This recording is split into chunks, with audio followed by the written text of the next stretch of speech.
Donc, c'est cette aumône qui reste comptabilisée à ton actif même après le décès.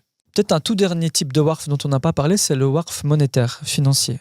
Donc, qu'est-ce que c'est ça exactement? Parce que ça m'a intrigué. C'est intéressant parce qu'on avait des exemples qui illustraient ça au Maroc et même le monde de la finance, même si aujourd'hui on a l'impression que le monde de la finance c'est un monstre parce qu'effectivement il a pris des dimensions parfois qui sont déraisonnables et souvent illicites.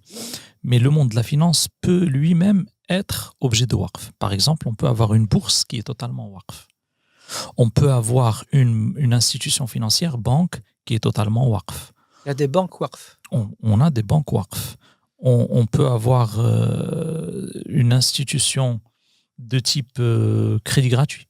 Par exemple, à Fès, on avait des waqf monétaires, c'est-à-dire qu'on avait un montant qui n'était pas investi dans un capital, mais qui était prêté pour des besoins pour lesquels on ne pouvait pas répondre d'une autre manière que par l'argent. Par exemple, un jeune qui veut se marier.